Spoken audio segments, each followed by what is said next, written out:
What was your overall impression and what stood out to you immediately? There was a lot around AI, transformation projects, how to manage it, how it's going to change the world of work as we know it, but also the impact that it has on HR, but how HR can have an impact on it. HR is no longer a support function. It's more a strategic driver to drive business performance. I think leaders get put to the side a little bit, unintentionally in most circumstances, because they're so well established. They've already proven their resilience. They wouldn't be in that job if they weren't capable. The philosophy of one size fits all doesn't really work anymore when it comes to leadership or change, and what works for one person doesn't work for the other.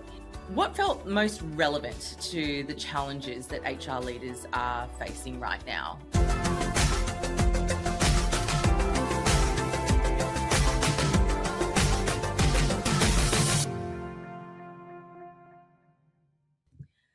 Hello and welcome to a special episode for an inside look at the changing world of HR, emerging workforce trends and what employers need to prepare for next. My name is Suhini Wijayasinghe and I'm the Head of HR Solutions here at People to People. Joining me today is Leanne Lazarus, Specialist Recruitment Manager from People to People Brisbane, and Kaajal Khelawan, Head of Human Resources Delivery, also from HR Solutions. So thank you for joining me, Leanne and Kaajal. So we recently attended a major HR conference together and we heard from industry leaders, workforce experts and HR professionals about the issues currently shaping people and workplaces. So today we'll be sharing the ideas that stood out to us, comparing our different perspectives and look beyond it to explore the broader changes we are seeing across HR and the employment market right now. So it was a very interesting couple of days. There was lots to go through and, it brings us to the discussions that we've been having over the last sort of 48 hours. We've got a couple of questions that we're going to work through in terms of what we've learned and we'll go from there, and some of the themes that we really saw present throughout the conference. So now that we've, had some time to digest all of that information, what was your overall impression and what stood out to you immediately? Leanne, I'll start with you. Oh, look, I think it's always a great conference, and every year there's certain themes that come through. I think this year there was a lot around AI, transformation projects, how to manage it, how it's going to change the world of work as we know it, but also the impact that it has on HR, but how HR can have an impact on it. In terms of the broader business. I found that really, really interesting from that perspective. Some great speakers shared some great knowledge, some great statistics that sort of made you sit there and go, wow, that makes you think. There was some good comedy to some of it, just making a bit of lightness about it, as opposed to all just being very serious doom and gloom. And I love the fact that there was both aspects of it's going to be great, but there was also that aspect of we need to think. It's not just about the speed. It's sometimes you've got to take it a little bit slower to make sure it's done right. Yeah. And there was this really funny moment where I think one of the speakers mentioned that, the word unprecedented being used all the time. And he put up this really interesting slide where it was just, I'd really love some precedented times. I could really go for, a period of just a known situation, which I think we've all sort of had to accept that that's just not going to be. Yeah. And I think there was a theme with that throughout the conference where you could see that people were quite, not the people in attendance, but the general theme of work at the moment where people were, running on empty. There was a lot of conversation about, well-being, but I also saw that there was a real focus towards leadership. In previous conferences, there was lots of conversations about what we can do for our workforce, etc. And now it's sort of changed in the sense of it's really leaders' responsibility to filter that down, rather than the expectation of just implementation and for employees to take that on board. And that truth has been present for many, many years. It was just more of the highlight. Kaajal, what were your thoughts on that? I think to add to both of your comments that you made, I think the biggest takeaway was HR is no longer a support function. It's more a strategic driver to drive business performance. And there was a lot about HR leaders having courage and to being able to be adaptable during a challenging environment and to lead the business through uncertainty and moving away from the traditional ways of working and guiding the business in the direction they need to go in, using AI as an opportunity rather than as a limitation or to eliminate anybody's role. It's how can we improve our business by using AI in the moving forward. The other thing one of the things I took away is when they spoke about there is so much transformation, and AI is here. It's not going away. It's going to be here, and it's going to come through more and more as you know as we go. But one of the speakers, he said, the early bird catches the worm, but the second mouse gets the cheese. And it was quite interesting because everyone sort of sat there. Then all of a sudden, you sort of heard the penny drop, and everyone was like, me included, because I was like, what do you mean? What do you mean the second mouse? And then I got the vision of the mousetrap. I was like, I get it now. Yeah. So sometimes we there's also a lot of transformational AI fatigue because so much is coming through so quickly, and sometimes it is just about slowing it down a little bit, doing it right, and maybe getting a better result or outcome from that change. Yeah. That segues into one of my next questions, which was what themes kept appearing across different sessions and conversations throughout the conference. And I think the biggest takeaway was change fatigue. It's just non-stop. There was a really interesting statistic around, in pre-COVID times, it would be 1 to 2 changes per year for per employee. And now we're looking at an average of 10.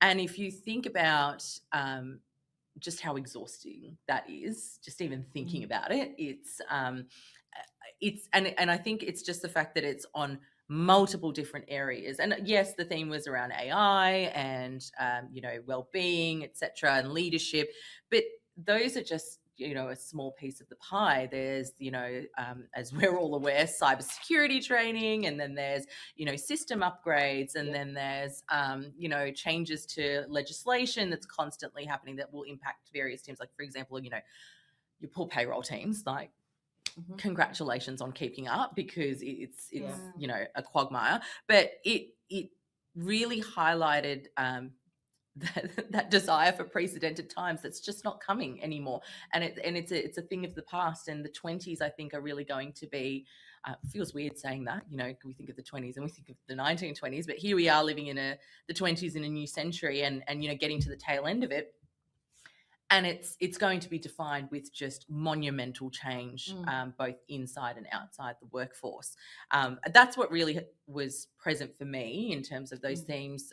What did you take away from that, Kaj, in terms of I think one of the biggest themes were around employee wellbeing. I mean, a lot of the time we go into these conferences and we talk a lot about HR and how to do processes and what the best practice is, but the main focus for me was around some of the sessions that I attended was around employee wellbeing, but also understanding their capability and their skill set. So not just looking at their job description, but looking at the skills that they bring to the role, how to upskill them, how to drive the business in a positive direction by upskilling the workforce rather than just going, oh, this person's not performing or not meeting the requirements of the role, but also assessing capability, but doing it well. I don't think a lot of people and a lot of businesses understand how to do a capability matrix, and that was one of the key drivers of the conference. And one of the sessions was around a capability matrix of how to actually assess your people against a matrix. And having that benchmark. Yeah. Oh, look, I think I agree in the sense of from the wellbeing perspective, and the philosophy of one size fits all doesn't really work anymore when it comes to leadership or change, and what works for one person is not going to work for the other. But I think we also then have to look at, when we are looking at those transformation projects, is looking at where that accountability sits, who that agent is, whether it sits with one person or a team, but then look at the capabilities they have to do it and how they can then weave it into what they're currently doing as well. I think sometimes that people walk up and go, right, so Suhini, you're going to do this project. It's up to you, and then walk away. And it's like, well, hold on a second. What else do you have on? What else are you busy with? How are you going to cope with it? Are your skills there? Yeah. It's about really, especially with all the other changes as well that we just spoke about. Absolutely. Do you have the time to accommodate this additional? Correct. an probably equally important change that I'm asking you to do. Correct. Yeah. And AI, I mean, as I said earlier, AI is here to stay. And one of the scenarios or examples at one of the sessions I went to, they were talking around looking at AI about it is going to change the workforce. It is going to change how we operate. And some companies automatically see that as a great, so we can implement an AI agent, which means we can get rid of headcount. It's going to save us money. But there was an example of IKEA where they brought in Billy, who was the AI agent who was going to focus on customer service, but that was going to impact over 8,000 vacancies globally. Yeah. And instead of them going, well, that's great, we're going to save costs on headcount, they sort of went, what can we do?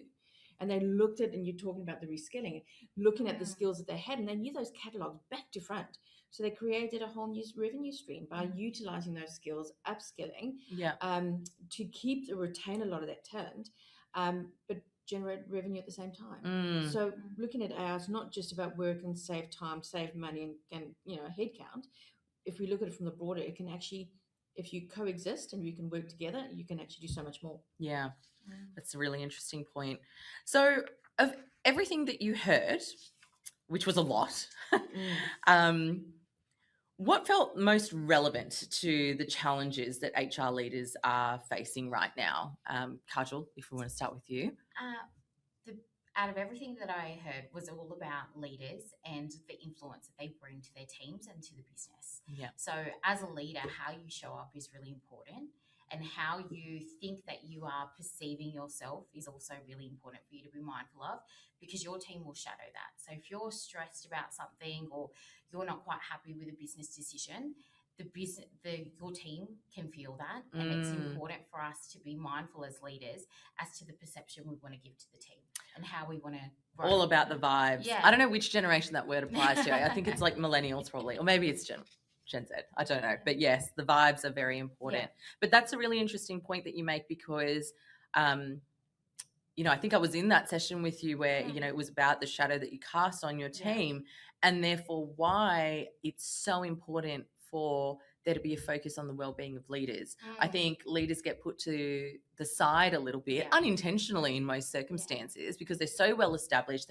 They've already proven their resilience. They wouldn't be in that job if they weren't capable. And so it's kind of like this, oh, well, they'll come and talk to us if there's a problem. But really, it stems from the top down, right? And the fact that the data showed that there was a total, I don't think anybody put their hand up in that room, and there was probably about 500 people in that room when the question was asked, is there some sort of determining factor or a KPI around leadership well-being, or is it tracked in any meaningful way? And not a single person put up their hand. So to your point about the shadow that we cast, kind of going to be a bit ominous shadow if we're not feeling well.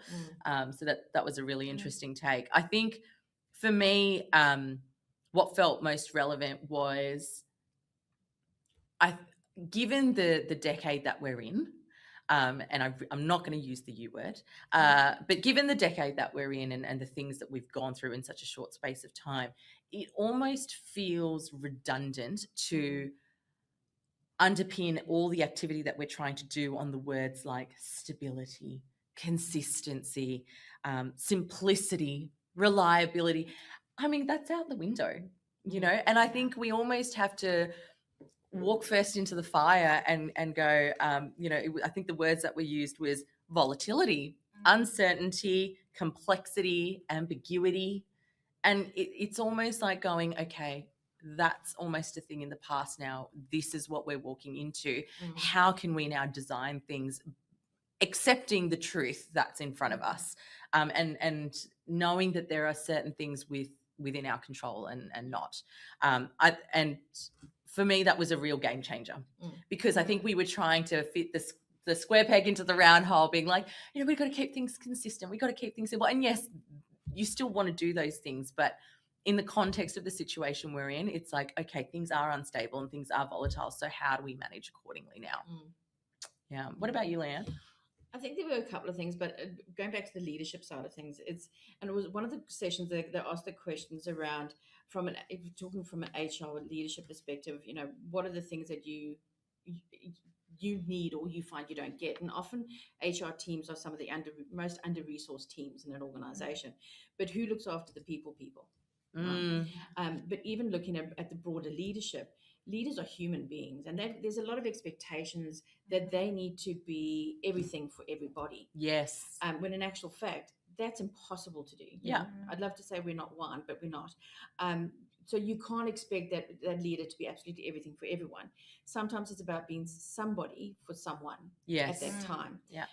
One of the examples was, when you look at your executives, your CEOs, and often, if they walk into the room, you sort of go, oh, kind of thing. When in actual fact, they're human beings. And one of the examples that one of the amazing big not-for-profits was saying, the chief HR officer there, was she's got a really good relationship with the CEO, and she was like, rule of thumb, if you're going to come to my desk to talk to me, make sure you greet and talk to one of my staff, one of my team, right? Say hello to them, ask them how they are. That's what you need to do. And even diarising at times, you need to go for a walk around the floor just so people can see you, talk to people. But that became the norm. And the team were like, wow, they know who I am. They got to say hello to me. It just breaks down that hierarchical feeling, even though that is still the CEO, and you still respect them, and they've got a lot on their plate. But just that little bit, like you were talking about, the vibe, that just changes and impacts that culture piece a little bit more. Yeah. Where it's a little bit more comfortable, maybe not necessarily the right word. Yeah. But you're valued. Yes. People want to not know. They don't want to only know that that they add value. They want to know that they are valued. Exactly. Yeah. Exactly. And it's interesting that you mentioned about leaders being people and who looks after HR and everything, because there was a really interesting start in one of those sessions where they were saying it was like 1 in 4 people felt that they were thriving, which is quite low still, but 1 in 3 of them were thriving but also critically close to burnout. But and it's such a dichotomy, isn't it? Like you're thriving, but you're almost at your wit's end of how much you can cope and handle, because we're going through this period of work now where it is such a collision of worlds. You can't really avoid the fact that your employees are, and it doesn't matter what rank they are facing certain pressures from the external world. And whether that's financial, whether that's geopolitical, whether that's got to do with your family, like everything's quite at a pressure point in one way or another. And so, although that stat is just crazy to me, it's also not surprising either. Yeah. Was there any particular idea that you initially disagreed with or felt skeptical about, but then afterwards you sort of thought, you know what, that might be true? Anything pop out to you? I think there were a couple of the statistics in the sense of when they were talking about sort of AI coming in, how it's been used, everything else. One of the stats that they gave us was around how many employees actually push against the grain and will do things specifically to try and actually bring the downfall of AI or the system that's been brought in. And people are and it was interesting because it came up with actually quite a few of the Gen Zs were pushing against it and trying to sabotage it in a way, whether it be, coming in and bringing their own phones and using their own version of Claude or ChatGPT or Copilot, as opposed to using the safe system in the business. That I found quite interesting. But then when you think about it, people are nervous around it and the impact it's going to have on them or their roles or in the organization. So that I found quite interesting. But then on the other side, you sort of go, well, potentially. Yeah. I didn't necessarily find anything that I was going, I totally disagree with that. And then my opinion was changed. What I did find was one of my opinions that goes against the grain of what a lot of people believe felt confirmed. Okay. And that was around AI usage. We have AI thrown in and we've now seen it year after year, convention after convention, meeting after meeting, and not just conventions, just day to day, all the time. AI is everywhere, and it's almost forced into our faces of this is forever, permanent, going to change the world. And while the two things can be true at once, and I don't disagree with it to a certain extent, I always held this belief that it really wasn't as utilized as people make it out to be, and as entrenched as people make it out to be from on an individual level. I think, and even from a company level, I think that there's a lot of noise about you've got to do this. And, the tech bros will love to tell you that, it's everyone's using it and you've got to use it. Well, no one's got to do anything, to be fair. Whether you get left behind or not is a different question.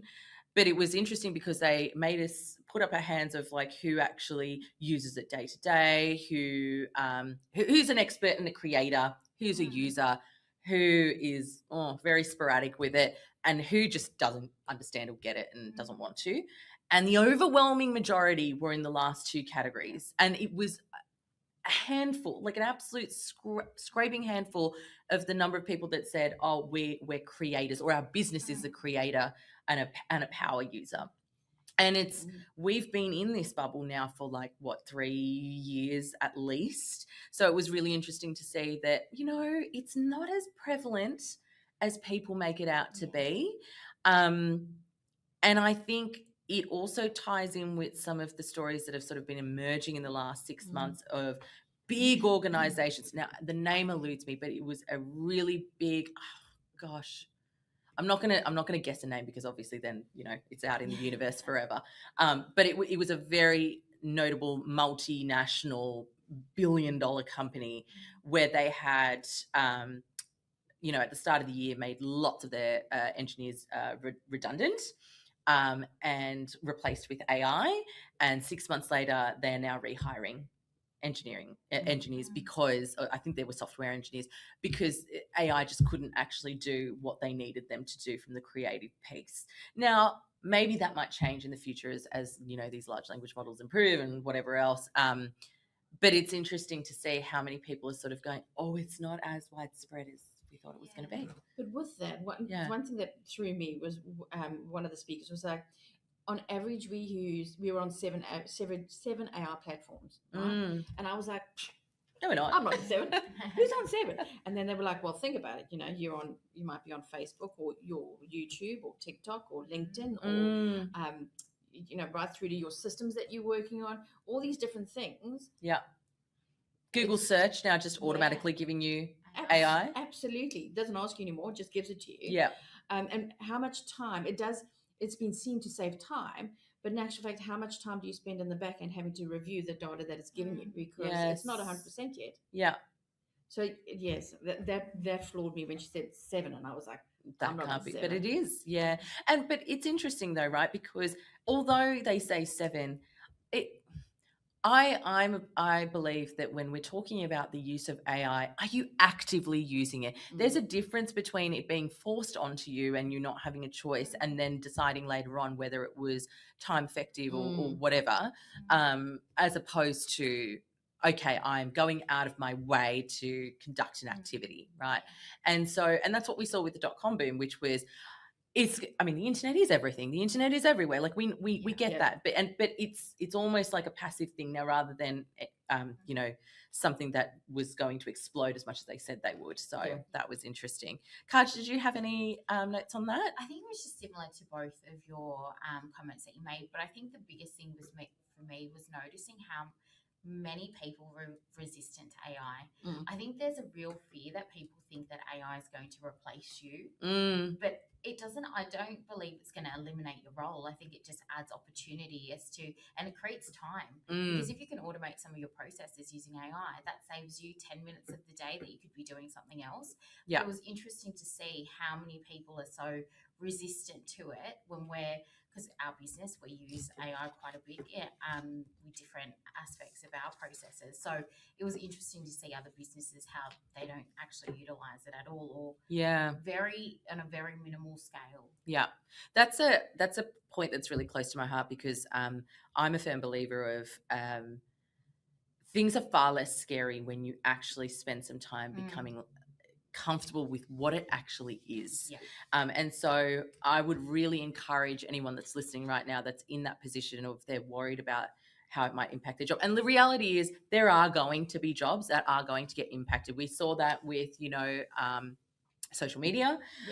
We saw that with, the Ford's construction line. I don't think that's the right word, but every single transformation period of work saw jobs be eliminated and new jobs created. And I think we're going to see something similar. That's not taking away anything from the individuals that may ultimately become impacted from that. That's going to be a very scary time. But that being said, even if we weren't going through a huge transition phase, we've been through GFC. We've been through, the running millennial joke is how many, like every couple of years there's a world first crisis of some sort, right? And although we shouldn't accept those things as, just part and parcel of life, we are resilient. We have gone through them. We can do it again. It is possible, and it's not necessarily the end of the line for people. And I think the sooner that people start looking at AI like MS Office, which is you just got to know it. In most jobs, you just got to know it. So I think if people take that approach just to get at least a basic to intermediate understanding, it will go a long way for them. I think there are going to be roles that are going to be impacted, but there's also going to be redesigning of roles based around AI. Yeah. There'll be new AI generated roles that do become, because when you think about AI, it is, there's algorithm, there's technical, but there's a lot of it is still driven by people. And that I don't think will ever change, because yes, it might be eventually a learning system, but they're still going to need the human impact or the human input into that. Yeah. So in terms of, the workforce right now in its immediacy, and, we can do all the planning we want and everything else. What do you think if you had to pick one, what do you think the single biggest challenge is for HR leaders right now in this moment? I think it's just the complexity of the workforce. We've got so many generations in the workforce at the moment. And Gen Alpha are knocking on the door. Absolutely. Yeah. And I think each generation has got their own sort of ideals of what they want or what they need. And as I said earlier, that blanket approach of manage everyone the same doesn't necessarily work, but it's really hard for HR, because you've also got to there's that fine line between bowing to everyone and then not actually getting the outcomes or the deliverables or, what you're trying to achieve, because you're so thin spread. It's about balancing that. I think that's a really big challenge, but then also driving that change at that, sitting at that table and actually driving the change, asking the hard questions is another aspect from that side. Sorry, that's two. Kaajal, what are your thoughts? Just answered what I was going to say, but that's okay. I will come up with something else. I think adapting the workforce based on capability is one of the biggest things in order to keep up with the change that's happening. A lot of organisations, we are seeing that they are very reactive. They're not ready for the change that's coming. They're not ready for tomorrow. They're prepared for anything in the past, but not for things that are coming up. So it's thinking about your organisation and how you want to respond to the changing environments that we're seeing, and preparing the business. And HR can really drive that by being ready and having the capability in place with hiring the right people with the skill set and the potential, rather than just hiring anybody. Yeah. I think, in my opinion, the biggest challenge is that the extent people's we always had this assumption that people's personal lives and work lives were already enmeshed, given how much time that we're spending at work. That's no mystery, but this has now gone to a whole different level, right? It's now active cost of living pressures that are affecting people, and not only that, we're seeing at the moment petrol prices like that. I think the excise just ran out. We're going to see 20-30 cent increase to fuel costs, and people immediately go, oh my god, how am I going to fill up the car? But then not only is that impacting the employee, but then you think of every single supply chain everywhere that's going to get impacted by it as well. And we can no longer separate those are personal challenges, those are professional challenges. They are now starting to completely combine, and the lines are getting really blurred. And so, you've got this real sticking point about where does well-being start and stop. And there's no answer right now. there isn't, as much as we would like to claim that there's a silver bullet. It's really difficult because it's all becoming quite cyclic, because there's all these, things that are happening out in the world that people may or may not be aware of. And then people are skeptical about the things that are happening because, we were just talking about verifying the information that you're receiving and all these critical thinking skills, and we're already all exhausted. And, that's impacting the cost of running business. And then you've got people also being impacted with the cost of running their house. Yep. And so you've got leaders who are dealing with both sets of pressures in some circumstances.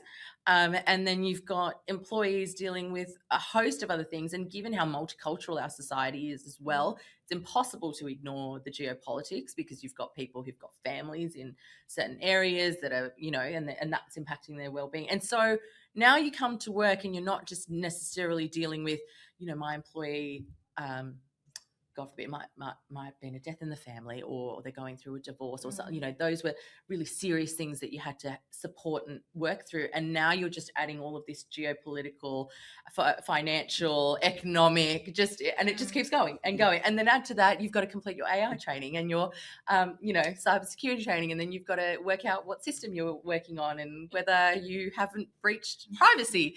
And it's just a lot. And you can't separate it. And I think that right now is the biggest challenge, and it's quite stressful for people because there's no answer. There's no answer, and we're all just sort of navigating. And I think that goes back to embracing the fact that it's volatile and it's unstable. And I think the sooner we embrace that, it's going to be a little bit easier.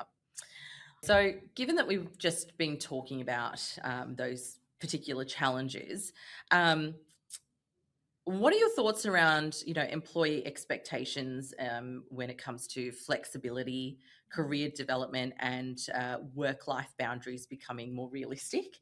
So, we've just talked about how everything's merging together and it's really hard with all the blurred lines.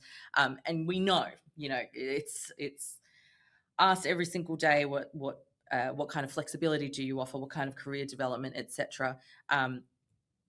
Are those boundaries becoming more realistic, or, are they more difficult? And I know we already touched on how difficult it is, but I think it would be good to sort of break that down a little further in terms of what those specific challenges might be.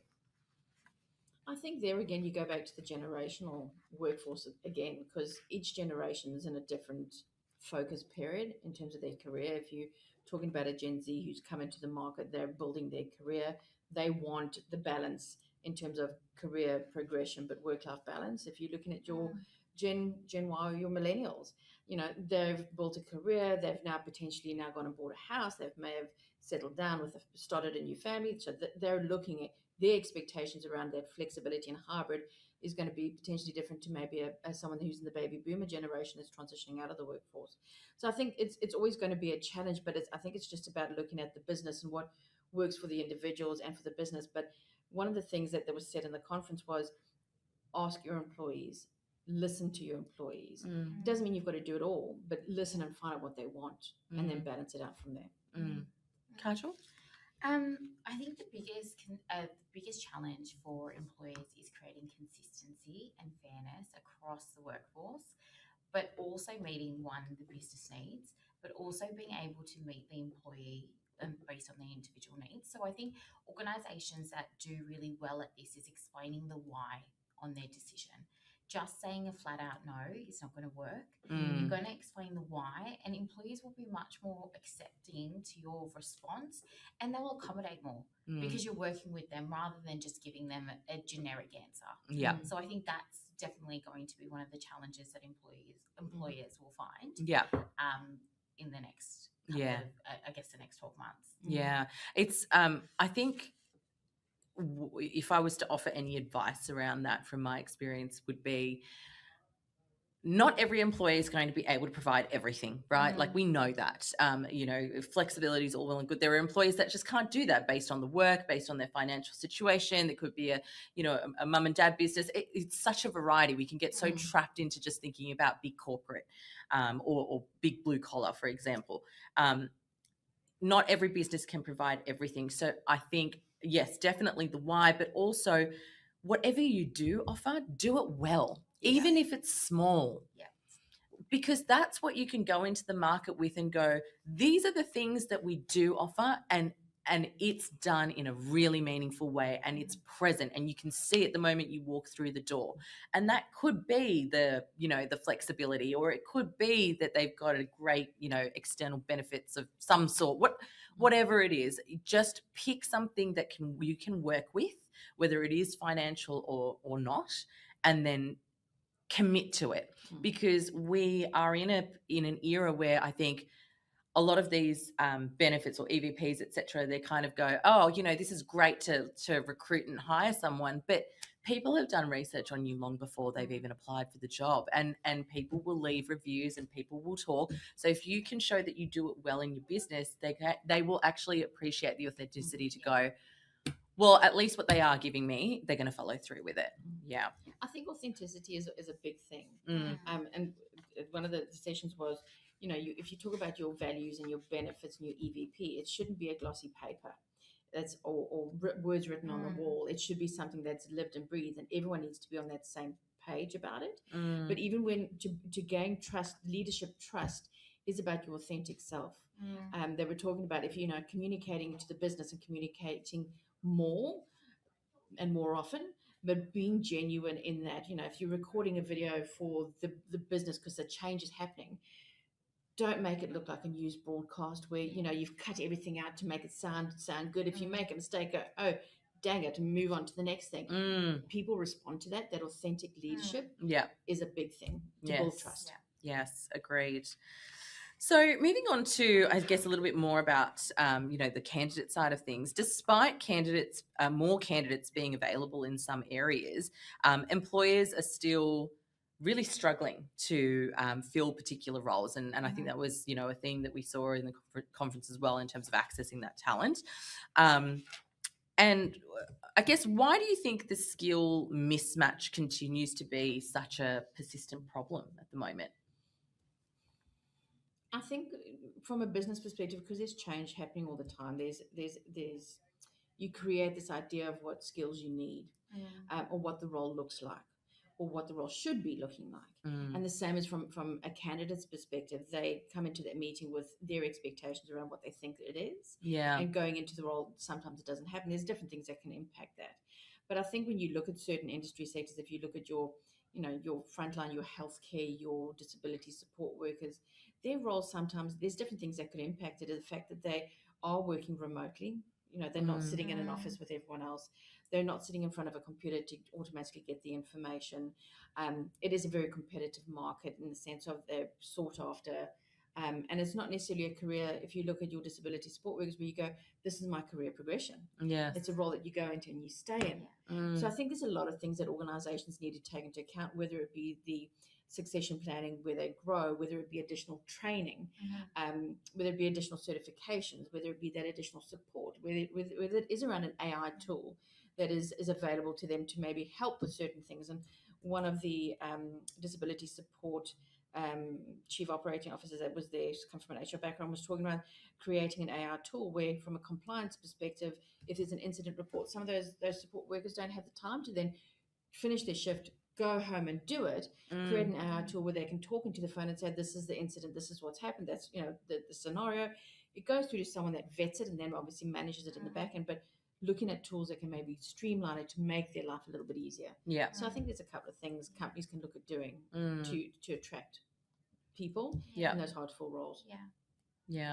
I think one of the things that I saw that really struck a chord with me in terms of that mismatch is people, or I guess employers and hiring managers, not understanding that there is a different skill set now that's important for the current world. And, you know, like we were talking about embracing the volatility and etc. There was I just saw there was a really great table on it, and I can only remember bits and pieces of it now, but I remember saying, you know, in the 20th century, logical thinking was what was really important, and being able to follow instruction was, you know, key. And while those things are not unimportant anymore, it has now completely shifted to critical thinking is far more important than necessarily logical, just with all the misinformation out in the world, as well as, you know, being able to adapt, getting given a set of instructions and then being able to adapt to any changes that come with it, rather than going, I'm going to just follow this from point A to B. Can you think outside of the box? Can you be creative with this? And again, not a universal application, but I think it's that generational differences, right? We're sitting in an era of people going, okay, well, this is what I know to be true and what it would require success in my context. Not necessarily the case anymore. And I think that also it's a disservice to our younger generations as well, because they are being molded in a particular way, whether we like it or not. They are being molded in a particular way. We all were told the dangers of social media, and to be fair, we did nothing about it to prevent Gen Z from falling into the traps that we are all falling into now.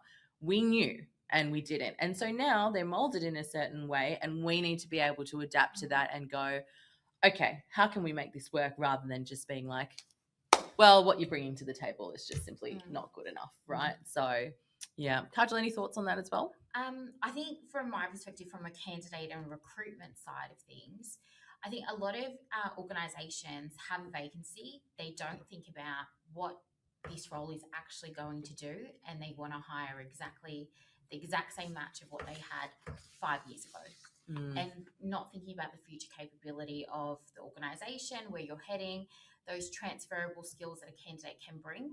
So thinking about those things when recruiting, rather than just jumping straight in, will really help an organisation from a skills perspective to really grow. And I think that's the biggest thing that we heard about, growing the organisation and not being stagnant.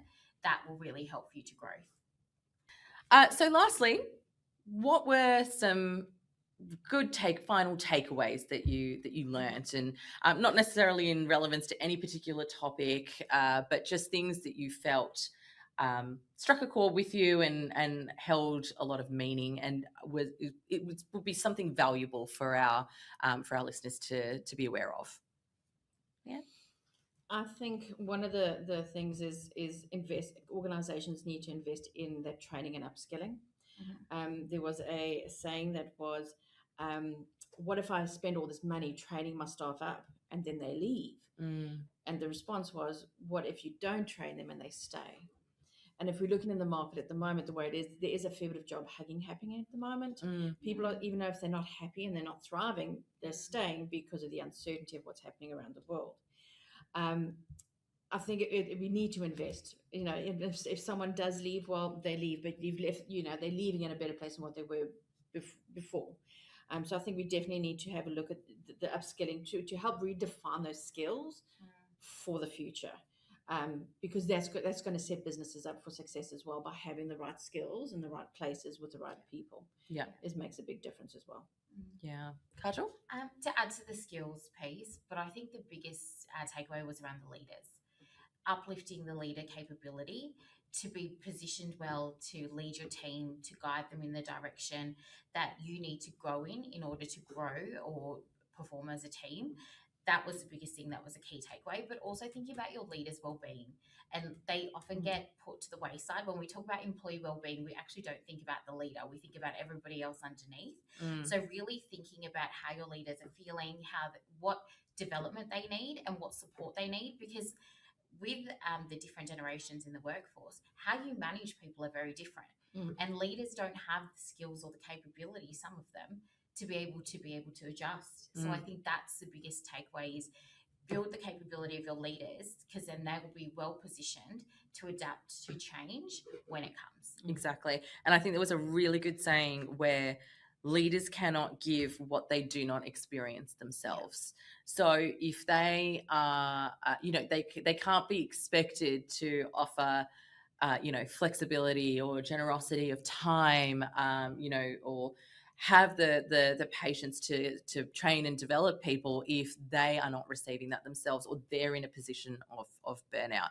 I 100% agree, because that was also one of the biggest things that I've always been a big proponent of, empower your leaders, and the rest can come a little more easier than otherwise. But there was one thing that really rung true to me, because it's something that I've maintained throughout my whole career. And I was really fortunate with my mentors who taught that to me, which is, if you really know what you're doing as a leader and you feel competent, you never shy away from surrounding yourself with people that are smarter than you, that are more capable than you, because you want people to ultimately be able to take all of your knowledge and surpass you. And I've been, rummaging for a little saying, and it came through with one of the sessions where the role of a leader is to make themselves redundant. And that was just perfect. Like, it really, I think sometimes people can take that the wrong way, where they think that, oh, well then, where's my position in it? But Intimidates, Yeah. right? exactly. But what they're missing from that point is you don't stop learning either. Just as your team doesn't stop learning, and it's infinite and it's continuous and there's no finish line, thus is the same for you. And so I think when leaders try to take that approach, it flows on in a really meaningful way about going, what can I do to hire the right people? Why am I trying to box somebody into this particular cookie cutter, or they can't have any other skill set, or they can't be trained and developed into something else because their own mindset is such that, oh, well, they can't be smarter than me. Do it. Yeah. They're going to make you look good. Let them shine, and I think that that's a really important takeaway for in this whole chaos and everything else. Don't forget to have faith in your own capability.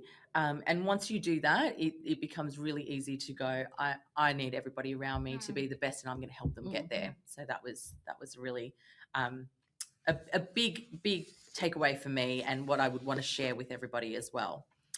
So look, that brings us to the end of today's discussion. There was a lot to unpack, and thank you for joining us again for the second year running for doing our little session today, and I hope you've learned something as well. As I've mentioned, we are going through a really intense period of change, and I think it's really important that we don't gatekeep the knowledge that we learn, and sharing and collaborating is really going to be the way that we move through the next couple of years. So I hope you have learned something, and thank you so much for joining us.